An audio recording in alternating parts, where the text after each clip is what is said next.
Welcome to episode 53 of the Reluctant Leader podcast with Paul Jenkins. That's me.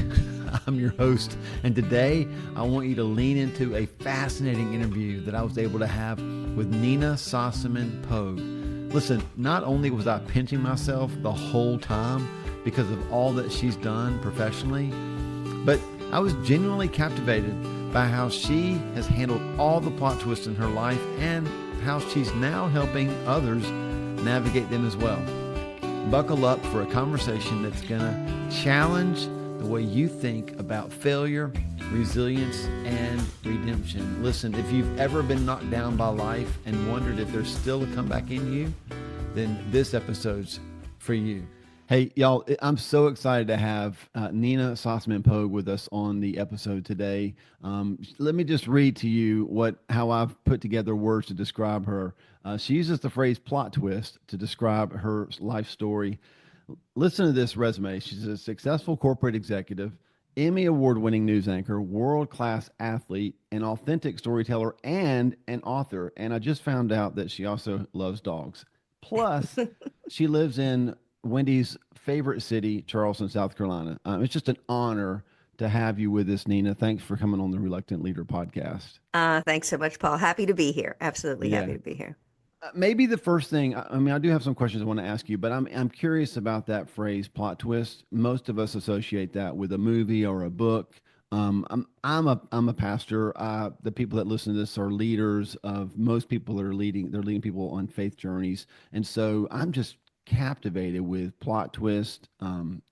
As I've learned about your life, just resiliency that comes with that, and so I think of the word redemption, like what hope there is when bad things happen, but it can be redeemed into something different. So would you just take a minute, as long as you want to, and just explain kind of what you mean by plot twist and maybe an example of something that you've experienced? Sure. I had never thought of the word redemption. I'll have to kind of rethink things and see if it works in my brain that way.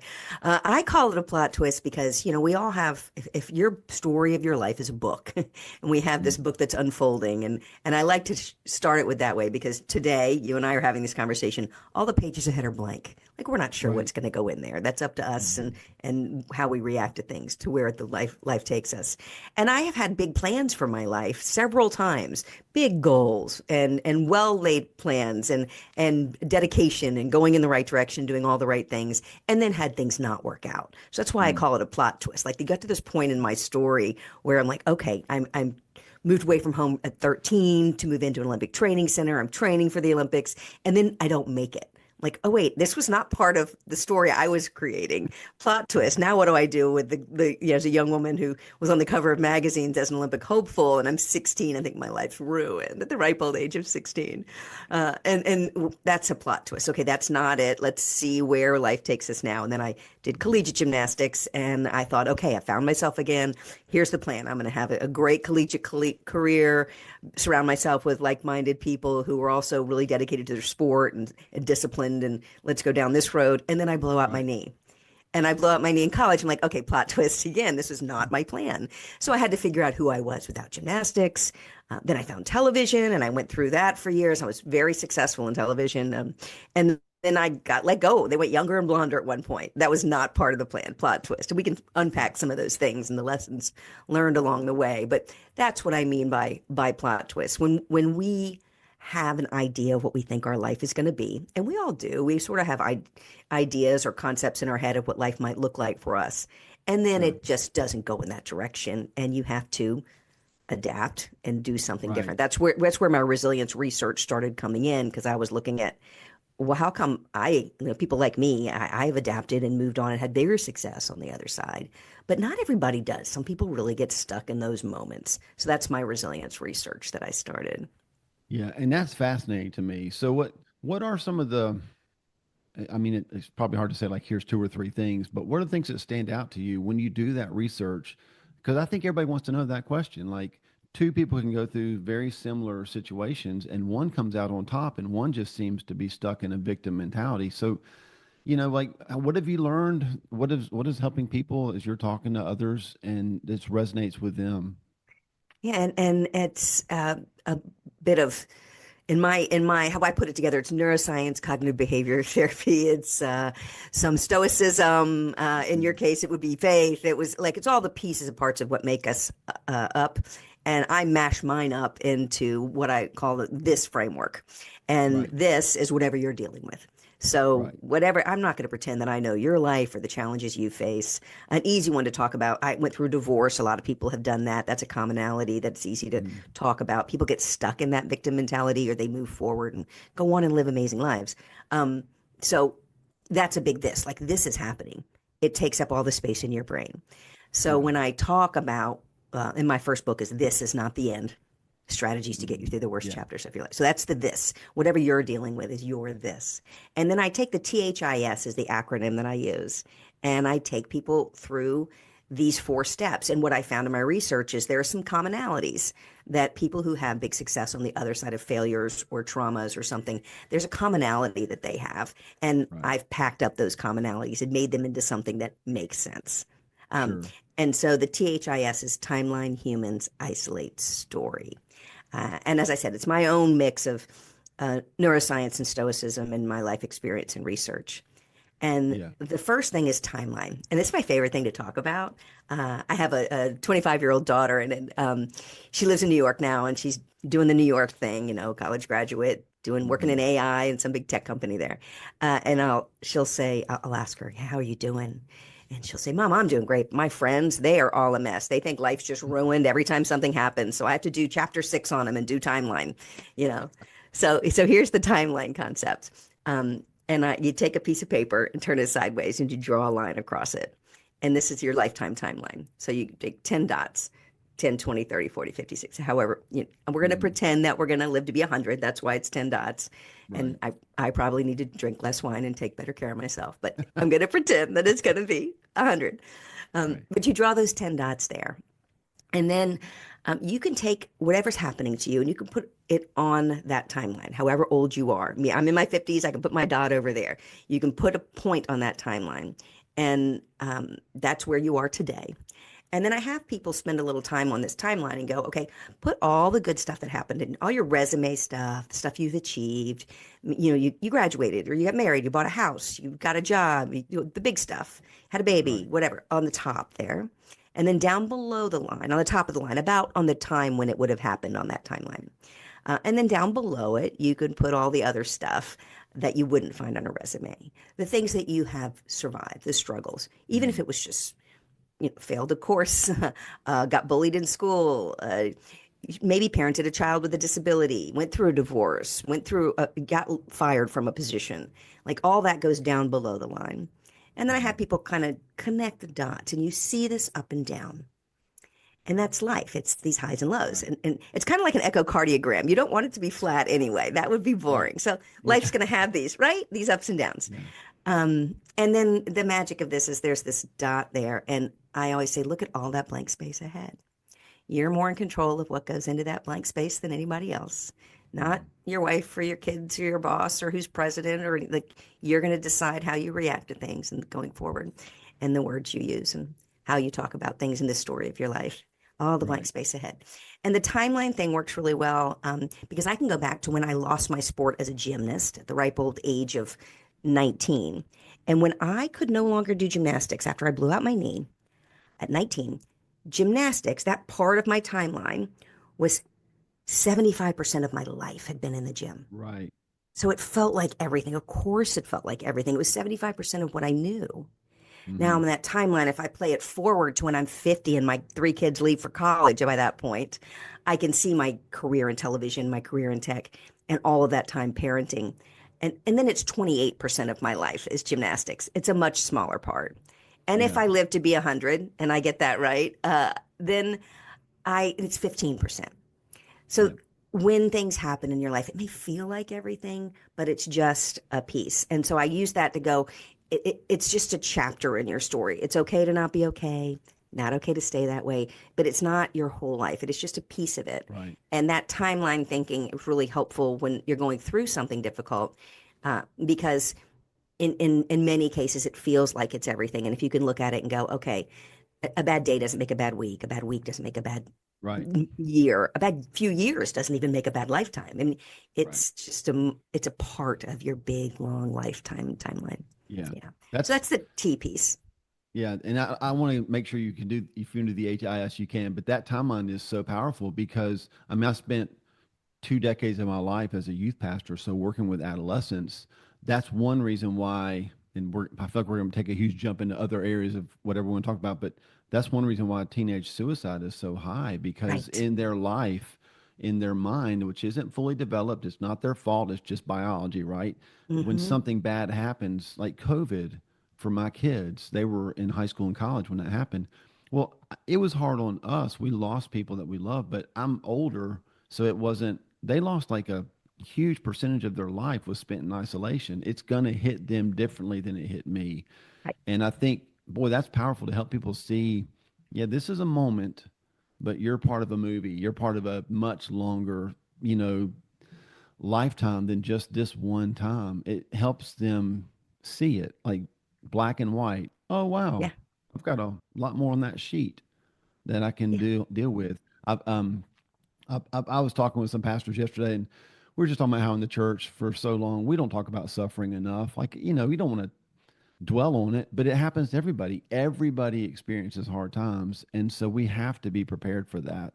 And I love these metaphors of stories and chapters, and like I know a pastor that says, you know, you're in a situation. Let's say you just got divorced, you just lost a child, you just lost a loved one. Well, now you hold the pen. How do Yes. you want to write the rest of the story? You know, this does not have to define you. It just is going to be part of your story. That's really powerful. So continue on if you'd like to, Yeah. but I Yeah. love that timeline piece. It's interesting. And I think it's Harley Davidson, the quote, like, don't let anyone take the pen in the story of your life or something like Mm, that, you that's know. good. Um, yeah, the timeline, I think it's really powerful too, because if I do it on this, and I've done this on the back of a napkin at a bar with a buddy who's like going through a tough time, this whole Yeah. thing.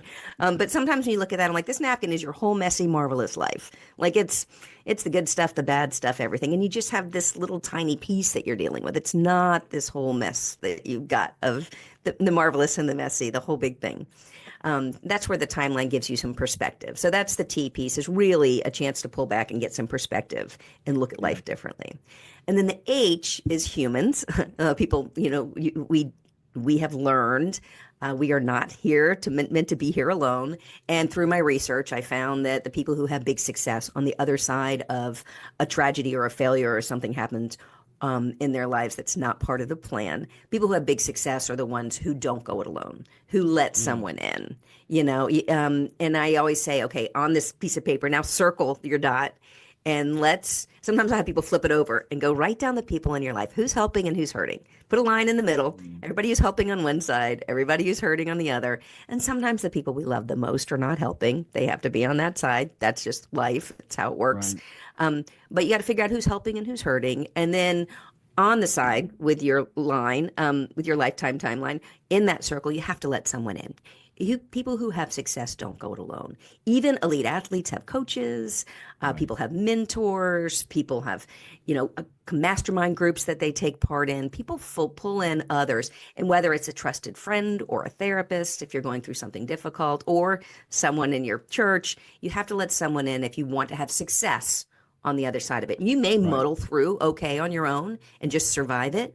But if you want to have success on the other side of a big tragedy or failure or something that happens in your life, you have to let someone in. That's the commonality that I found. So the human piece is really, really important. And that's the Yeah. H. Yeah. Yeah. And I'm not an elite athlete, if people were wondering, but I love sports and Hmm. I love professional sports. And it seems to me like the further you go, the higher you achieve in that arena, the more coaches you actually have. I'm Oh, yeah. amazed at like they're like nobody goes, "Hey, like Patrick Mahomes not saying I'm so good that I don't need any help." He's actually like, "I'm so good and I want to be so much better. I need all the coaching I can get." That's a great that's a great point. So many times I see people just like pull the curtains, Yeah. lock the door, and nobody's going to understand what I'm going through, and I'm not going to allow anybody in. And I get that from the human emotion standpoint, but like you've got to have people come alongside you. That's a great point. Well, that goes back to it's okay to not be okay. Maybe there's a time Right. where you do need to pull the curtains and just take some time for yourself. It's okay to not be okay, but it's not okay to stay that way. And you ask me Mm. what people do to, who have success on the other side of it. That's part of it. It's they have perspective, they pull it out in the timeline, and then they pull in other humans. You cannot, people who have big success do not go it alone. And Right. trying to go it alone, you will survive it maybe, but you will not have big success on the other Right. side. When Right. one of the examples of that is, when I finally had someone stop after I blew out my knee in college and trying to figure out who I was without my sport. No one had ever really asked me what I wanted to do after gymnastics. It had been my whole life. So there was Mm. one person who actually had that conversation with me. I can still picture it sitting outside a laundry room. I ended up having to work for the athletic department to keep my scholarship. And I'm working in the laundry room, not washing cute little leotards. I'm washing like all the athletic gear. I sometimes joke that my claim to fame was almost that I maybe washed Shaquille O'Neal's jockstrap. I don't know. So it was the 80s. But I had this one person who I finally let someone in and said how miserable I was, and I didn't know, what I was doing. And he said, well, what do you want to do after this? And opened up a whole new world of thought for me. Right. When I lost my job, I was, voted Charleston's favorite news anchor for 7 years in a row on a Thursday. And then on a Friday, I get called in and I think they're going to give me a bonus, like, hey, thanks, or something. Mm. And they sit me down. They're like, oh, a little woman from the HR walks in, sits down. Nina, we are releasing you from your contract without cause. Per your contract, we are releasing you without cause in some big national layoff. It was just part of Mm. it. But if I'd have tried to go it alone after that, I would not have done well. I had to pull in other people, find my network, find other people to help me find a way forward. And while it's not, they always say it's not personal, but it certainly feels personal when things Always happen. personal. Yeah, yeah, yeah. Anyway, so the human piece is really big. And then the third piece is the I in this. So that's TH, and the I is isolate. So on that same piece of paper, I had people draw lines up and down. So to put on both sides of your dot. So you can't talk about what happened before or after. We're going to be in this moment. And any good therapist will tell you if you spend all your time in the before, the woulda, shoulda, coulda, I wish I'd have done things differently, not done that job, not married that guy, not gone out that night, whatever it is. The woulda, shoulda, couldas, that's where depression lives. Yeah. Any good therapist will tell you. And then if you're spending all your time on the other side of that line in the future and the what ifs and the doomsday scenarios and filling in all the scary blanks that haven't even happened yet, that's where Yeah. anxiety lives. Yeah. So we have the depression side and the anxiety side. So I have them draw this line and go, you have this right now point, and we have to look at that really objectively and figure out Mm. exactly what we're dealing with and what we can do. Sometimes when I do Mm. this in big settings, I'll show a glass with some water in it, and I'll Right. say, is this half empty or half full? And what would you say? I would say it's half full. Uh-huh. We And I all think I'm want going to to be be, we all, wrong. no, we all want to be the half full people, right? Like we all, I would say the same, but it's not. It's a 6-ounce glass with 3 ounces of water. It just Mm. is. So Yeah. you have to take your subjective and your opinions and your wants out of it. That's what the isolate is. What exactly are we dealing with in this moment? What can we take action on? What can we do in the moment that we're in Yes. without taking out the other one? So Yeah. that's the isolate piece. And then the last S, and it's T, so that's the I, THI, and then the S is story. And Mm. that is the words in your head that come out of your mouth that become your story. And I know you know all about that for the work that you Yeah. do, because Yeah. language is so powerful. And So, there's a lot yeah. on neuroplasticity and the way in which our brains are wired. But we do a lot of self sabotage. And so in this part, I talk to folks about, are you um, overgeneralizing? This always happens to me. Are you catastrophizing? Everything's ruined. Are you Right. jumping to conclusions? They haven't called me back, so they must hate me or think I'm stupid. Like we do these things. We exaggerate. I've got 8 million things to do. I've got 50 loads of laundry. Like, excuse me, like maybe 6 in a weekend would be a crappy weekend, but no one's like Don't done like 50. 50. Right. No, who's really done 50 loads of laundry? Yeah. Anyway, we do all these things to ourselves. And the words in our head come out of our mouth and become our story. And a good example of that is when someone gets divorced or gets fired, the language that they use becomes how people talk about them. Because Right. we set the tone on how people respond to what's going on in our lives. Yes. My best example is when someone gets fired. Say you get let go from your job, and and this is really good for in a leadership space too, because you have to deal with people who do this all the time, and maybe setting the tone for this beforehand helps you to uh, avoid this for other people. But say someone gets let go, and then they go home, and someone in the group where they were working always is like, okay, we should call them and check on them, right? So somebody Right. calls them and checks on them, and they're like, and they pick up the phone, ring ring, hello, and they're like, "Are you okay?" And like, "Well, I didn't see that coming, and I can't believe they let me go and not so and so. They don't do half the work I do, and y'all aren't even going to make it without me. I was doing this, and good luck, and you ought to get your resume together because you're probably next." Like all this comes Mm-hmm. out of you on that phone call, and then they hang up the phone, and the room goes, "Hey, how are they doing?" And they're like, "Whoa, he's ticked. He did not see this coming." He's like, he says we should all get our resumes together. Like that's the world that they're presenting. Mm-hmm. Same phone call, ring, ring, pick up the phone. "Hey, how are you doing?" And the person, you on the other line, on the other end says, "Hey, I did not see that coming. I'm like totally blown away. You guys know I'm good at this, so I got to pay my bills. I'm looking like anybody there has any ideas. I would really love any help you can give me, and good luck to you guys. I know it's tough there, so good luck to you. But hey, put the word out. I'm looking, and I need to find something." Hang up the phone. It's the Mm-hmm. same phone call, but Right. which one are you going to hire? Now he Right. hangs up and everybody's like, "How's he doing?" And the room, and someone responds, "Oh, well, he didn't see it coming. He's struggling." He says, "If anybody has anything to let him know." So Yeah. same Yeah. same conversation. So that's one of the examples of the story that you are creating. Your words become your reality.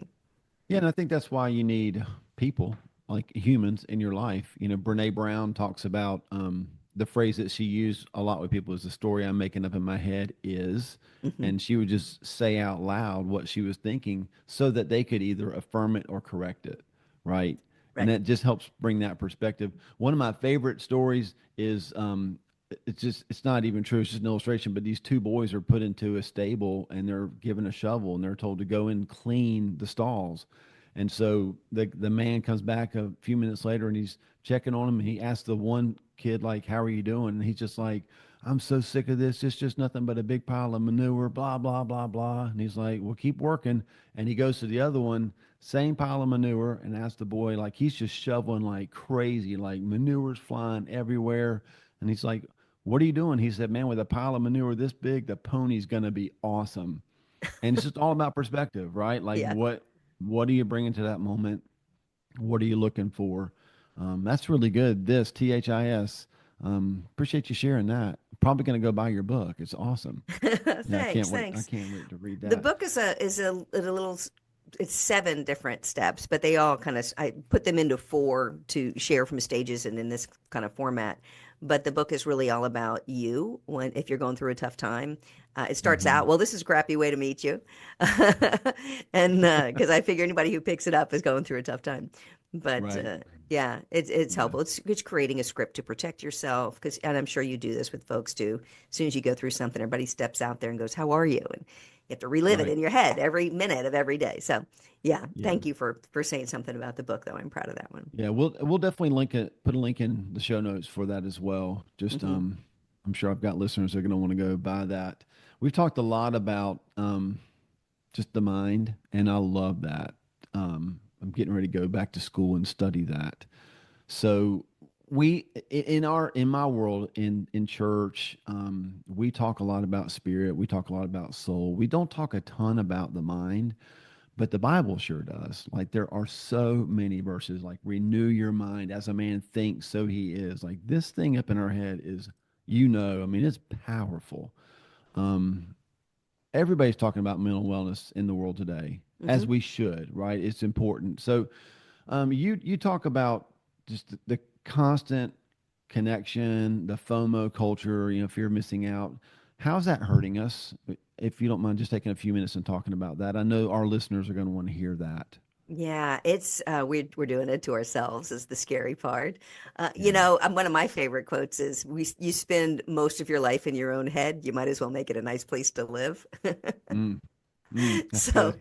yeah. So, and that goes back to, being mindful, breathing, picking your head up out of your phone and looking around and seeing what's going on in the world every once in a while, making sure you notice the people around you and actually notice the people who care about you more than the people who don't care about you. We spend a lot of Right. time in the other direction. But the FOMO piece is really interesting. So, this wasn't a part of our world as much many years ago. And one of the places where it really became obvious to me as I started writing and researching is I've had a very public life. So before Facebook and all of those things were around, before you had Instagram and everybody was putting everything out there all the time, I was already public. I was on the US team, and then I was on television, and then I was a part of a big tech company that got a lot of press. And so I've always been in the public light for my wins and my failures. Right. So in social media now, we are all public people. Like nobody gets to Hmm. pass. Everything's out there. I mean, there's some people that aren't on, but you kind of, even if you're not on, somebody may talk about you or mention it. It's out there.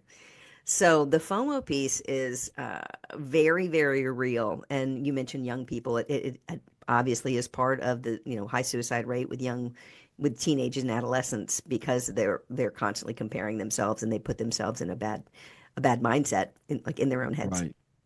One of the things that's really fascinating is we don't get a break from it anymore with AI. So FOMO used to be, hey, my friend just drove down the street and they just got a new car, and like, man, they got a new car. I wish I had a new car. Or so Right. and so just, you could see the things that were around you. But now you see everybody's vacation, people you haven't seen in years. You see all their vacations, you see all their kids going to whatever school, and you're just like constantly comparing yourself to other people. Mhm. And we know that saying, comparison is the thief of joy. Right. So it's part of the world we live in. Where this AI piece comes in is you're being fed it even more than you were before. Think about the last time you went on a vacation. Like if you took your family on vacation, or you went and did something fun, or you went to a cool Airbnb or a hotel, or to a theme park. Well, after you leave, you get, bling, you're on the plane on the way home, bling, you get something in your phone that says, hey, rate your trip. How'd you do? Like, tell me what you Mhm. like, what you didn't like. You get a survey of some sort and you fill it out. And even if you had the best time, like such a great vacation, you get to the end of it and you hit submit. And then it pops up through AI and it says, oh, thank you for your submission. Here are 5 other trips that people like Right. you have taken. Make sure you book it now or you're going to miss out. So Yep. if you buy something, like say you just finally buy a new home, congratulations on your new home. Here's 5 other things that you're going to want. Buy it now or you're going to miss out. So we are constantly being fed the things that we don't have, that and Mm. being compared to other people and being told other people like us like these. And it Right. influences our happiness because I mean, here you are on a plane. Think about that on your way home, and you're really happy from a vacation, and now you're already feeling like you're missing out on the next one, Yeah. right?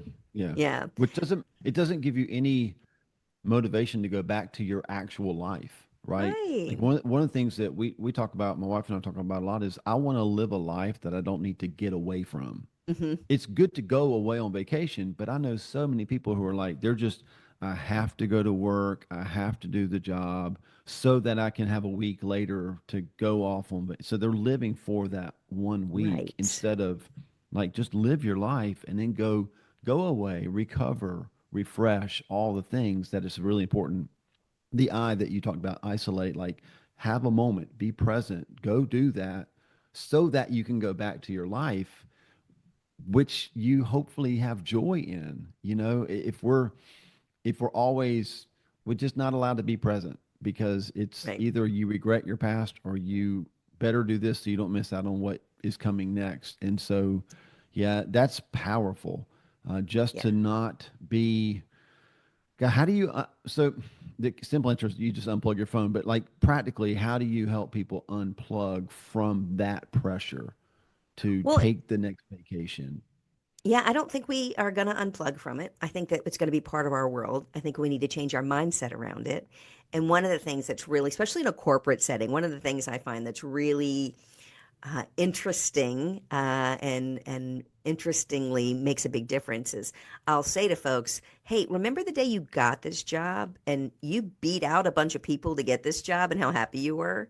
Mm. Like if they took it away from you tomorrow and hired the other guy, like." you're complaining about this thing that you worked really hard to get. You got the degree, you worked your ass off to get here, and now you got this job and you've gotten the accreditations or done the training.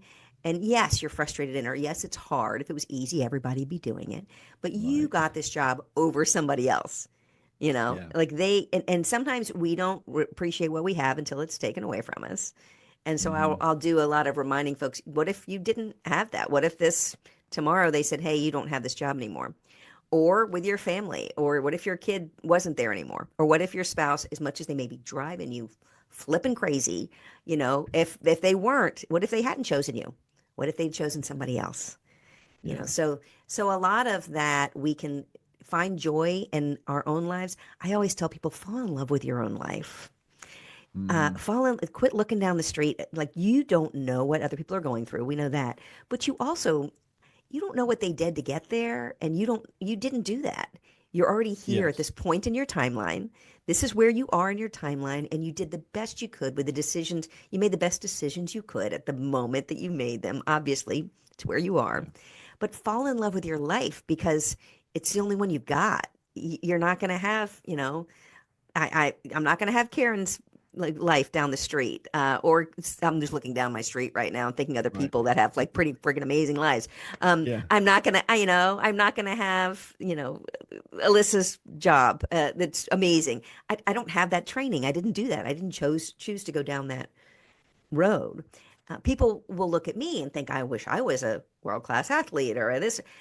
And that's why I talk about my failures. I talk about not making the Olympic team, and I talk about Mm-hmm. blowing out my knee and getting divorced and getting fired. And I went through a really traumatic experience. And in my late 30s, I didn't want to even go on.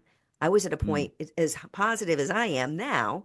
It's one of the things that led me to this research. I got to a point and thought, I just can't do this anymore. It's all too hard. I don't think I can keep going. And that's where Wow. I talk about that in the book. Very dark place. And I think, how did I get here? Like, I just can't. I was done. I was just done with lifing. Yeah. Life had gotten too hard. Yeah. So you have to fall back in love with your life.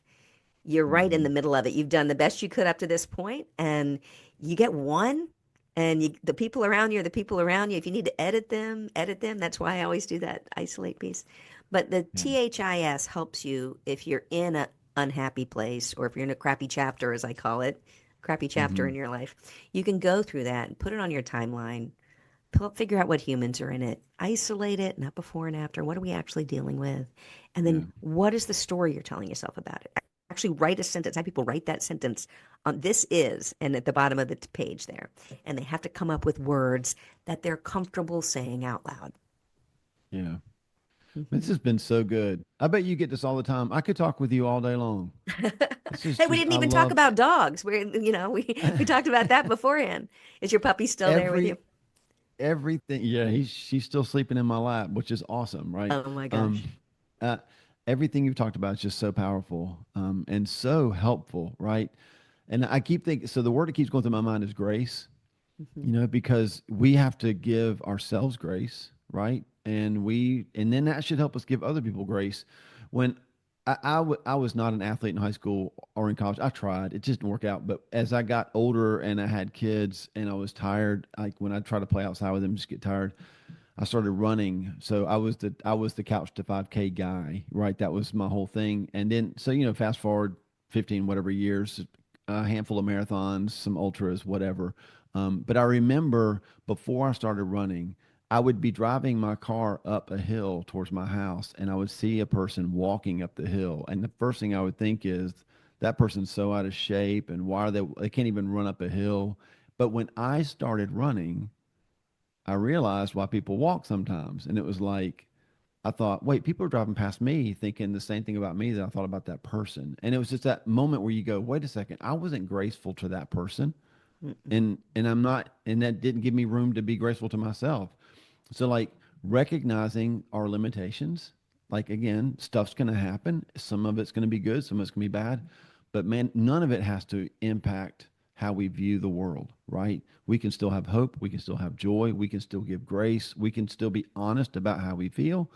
And in all of it, God can work things for our good. He can still work through all that. Our lives aren't over because of what we've experienced right now. And I so appreciate your perspective on it, man. And maybe I can get to have you back on, because I'm looking at these questions I wanted to ask you, and it's just not enough time. They're so good. I will definitely link your book in the show notes. But why don't you, any last thing you want to share, or maybe how people can stay in touch with you, find you, follow you, see what you're doing right now? Anything you'd like to share before we wrap this up? Sure. Thanks, Paul. I just launched a new workshop. It's called the Now What Workshop for people who are going through moments when they're like, now what? I really was hesitant to do it because I think you should go to a licensed clinical therapist or someone in clergy or someone in your world that's very qualified. But people kept coming to me and saying, I just want to get unstuck. I'm in this moment right now where I just want to not, do harm to myself or run away. And that's what Right. my thing is. And the Now What Workshop is that. It helps you work through a handful of things. It's me on camera and it's some worksheets. And so anyway, that's out there, nowwhatworkshop.com. But you can follow me on Instagram. It's Nina Speaks, Speaks, and it's broken up, SP, because Sossamon-Pogue. I thought it was clever. Now I realize it's really ridiculous. But you can find me on Instagram. I post daily motivation there. I say motivation's like a shower. You can't just do it once. You got to keep going back for it. Right. Right. And I think I'm hilarious, so I put some funny stuff on there too. My humor is not for everyone. Warning, I'm a little snarky. Neither is mine. It's okay. Not everybody has to like me. It took me a long time to realize that. So Sarcasm is my love language. yeah, yeah. So anyway, Nina Speaks on Instagram or Facebook. You can find me on LinkedIn. I do a lot of corporate speaking. The LinkedIn stuff is more corporate, but I'm happy to jump back on anytime. And I'm so thankful to be here. Thank you for letting me share that. Yeah. Thank you so much. I know that our listeners are going to love it, enjoy it. And man, I just hope you have great continued success. God just keeps opening doors for you. What I did this for, we just wanted to build a platform and put other people on it. Like, I love having people come on and just share what's happening in their lives. I love what you're doing. So congratulations on Thanks. all the success and the honesty and the authenticity. This is a voice that people need to hear today. Thanks so much for being a Thanks. part of it. Thank you so much. Thanks for having me on. What a powerful conversation and a beautiful reminder from Nina that you have more in you than you think you do. And listen, if this episode has been a help to you, I'd surely appreciate a review or a share. Maybe hit that subscribe button to make sure that you get notified when the next episode drops. My desire is simply to help you and me be the best leaders that we can be. And even if we're reluctant, we can still be effective. As always, keep giving God your best, and He'll take care of the rest.